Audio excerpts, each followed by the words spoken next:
তাহসিন রহমান এক সাধারণ মুসলিম পরিবারে জন্ম তার। বাবার একটি ছোট কাপড়ের দোকান, মা একজন গৃহিণী। ঢাকার উপকণ্ঠে এক ঘনবসতি এলাকায় ছোট্ট একটি বাসায় তাদের সংসার। জীবনের শুরু থেকেই অভাবকে কাছ থেকে দেখা এই ছেলেটির, কিন্তু তার হৃদয়ের গভীরে ছিল এক জ্বলন্ত আগুন। নিজেকে কিছু করে দেখানোর, সমাজে সম্মানিত হওয়ার এবং ইসলামের আদর্শে চলার মাধ্যমে সাফল্যের পথে এগিয়ে যাওয়ার। তাহসিনের স্কুল জীবন কেটেছে অভাবের মধ্যেই। বই কেনার টাকা না থাকলেও মায়ের সেলাই করা পুরনো জামা পরে স্কুলে যেত সে। বন্ধুরা যখন সবাই জুতো পরে স্কুলে আসত, তাহসিন তখন সেরা স্যান্ডেলে ক্লাস করত। তবুও সে দমে যায়নি, বরং সে বিশ্বাস করত আল্লাহ যার প্রতি সদয় হন তাকে কষ্ট দিয়ে পরীক্ষা নেন। স্কুল শেষে সে বাবার দোকানে গিয়ে সাহায্য করত। সেখানেই একদিন এক ক্রেতার মুখে শুনল যে ছেলে জীবনের প্রতি ইতিবাচক মনোভাব নিয়ে এগিয়ে চলে তাকে আল্লাহ কখনো হতাশ করেন না। এই কথাটি তাহসিনের মনে গেঁথে গেল।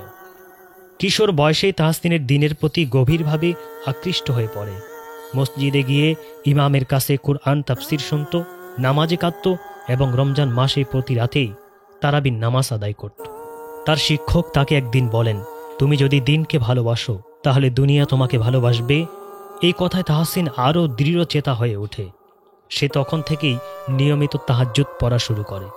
প্রতিদিন সকালে কুরআন থেকে একটি আয়াত মুখস্থ করত এবং চেষ্টা করত তা জীবনে বাস্তবায়ন করার। এসএসসি পরীক্ষায় তাহসিন প্রথমবার পাশ করতে পারেনি। এটা তার জীবনে বড় একটা ধাক্কা ছিল। সমাজের মানুষ উপহাস করতে লাগল। আত্মীয়রা বলল, ছেলে তো কোনো কাজের না, বরং বাবার দোকানটাই সামলাক। কিন্তু তাহসিন হারেনি। সে রাত ভর ইবাদত করত আর দিনের বেলায় আগের চেয়েও দ্বিগুণ পরিশ্রম করে পড়াশোনা করত। বছরের পর সে দারুণ রেজাল্ট করে ঢাকা বিশ্ববিদ্যালয়ে ভর্তি হওয়ার সুযোগ পেল। এই রেজাল্ট তার পরিবারের গর্ব এবং সমাজের জন্য এক জবাব ছিল। বিশ্ববিদ্যালয়ে পড়ার সময় তাহসিন নিজের একটি উদ্যোগ শুরু করতে চাইল। তার মাথায় চিন্তা এলো ইসলামিক অনুপ্রেরণামূলক বই অনলাইনে বিক্রি করা যায়। বন্ধুরা হাসাহাসি করল, বলল, বই বিক্রি করে কজন বড়লোক হয়েছে। কিন্তু তাহসিন জানত, উদ্দেশ্য যদি হয় মানুষকে আলোর পথে আনা, তবে রিজিকের ব্যবস্থা আল্লাহ নিজেই করবেন। সে 1000 টাকা দিয়ে নিজের প্রথম বইয়ের স্টক করল। নিজেই বই প্যাকেট করত, কুরিয়ার করত এবং অনলাইনে মার্কেটিং করত। প্রথম মাসে বিক্রি হয় মাত্র 10 কপি, দ্বিতীয় মাসে 30 কপি, কিন্তু তৃতীয় মাসে হঠাৎ একটা ইসলামী ফেসবুক পেজে তার বইয়ের রিভিউ যায় ভাইরাল। এরপরই সে রাতারাতি চেনামুখ হয়ে ওঠে ইসলামী অনলাইন কমিউনিটিতে। তাহসিনের উদ্যোগে নূরের পাঠশালা আজ বাংলাদেশের অন্যতম জনপ্রিয় ইসলামী অনুপ্রেরণামূলক বই বিক্রির প্ল্যাটফর্ম। প্রতি মাসে তার আয় 5 লাখ টাকার বেশি। কিন্তু সে আজও নিজের পাজামা পাঞ্জাবি পরে মসজিদে গিয়ে নামাজ পড়ে। সে জানে দুনিয়ার সাফল্য হঠাৎ করে হারিয়ে যেতে পারে, কিন্তু আখিরাতের সাফল্য চিরন্তর। সে এখন তরুণদের জন্য নিয়মিত ফ্রি ওয়ার্কশপ করে, ইসলামী আদর্শে জীবন গঠন ও উদ্যোক্তা হওয়ার পথ শীর্ষক সেমিনার নেয়। হাজার হাজার তরুণ আজ তাহসিনের কথা শুনে অনুপ্রাণিত হয়। একদিন তাহসিনের মা অসুস্থ হয়ে পড়েন। ডাক্তার জানায় ক্যান্সার হয়েছে। সে তখন বুঝে যায় এটাই আল্লাহর পক্ষ থেকে আরেকটি পরীক্ষা। ব্যবসা থামিয়ে সে মায়ের পাশে সময় দেয়। তার মায়ের কাছে বসে কুরআন তেলাওয়াত করে। মা তাকে বলেন, তুই যে আল্লাহর পথে চলিস আমি তাতে খুশি।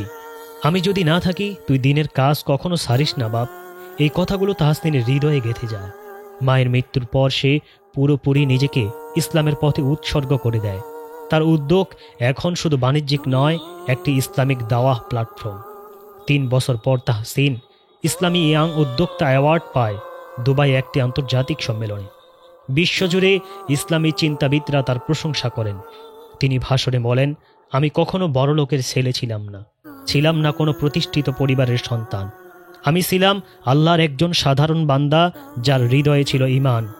প্রিয় বন্ধুরা, আজ তাহসিন রহমান শুধুমাত্র একজন সফল উদ্যোক্তা নয়, তিনি একজন অনুপ্রেরণা। তার জীবন আমাদের শেখায় সংগ্রামই সফলতার ভিত্তি। দিনের পথে থাকা শুধু মানেই ইবাদত নয়, বরং জীবনের প্রতিটি কাজকে ইবাদতে পরিণত করা। আর আল্লাহ কখনো তার বান্দার চেষ্টা ব্যর্থ হতে দেন না। আপনি যদি এমন হতে চান তবে আজই নিজের জীবনে প্রশ্ন করুন, আমি কি দিনের পথে চলেছি? আমি কি নিজের যোগ্যতাকে কাজে লাগাচ্ছি? আমি কি আল্লাহর ওপর ভরসা রেখেছি?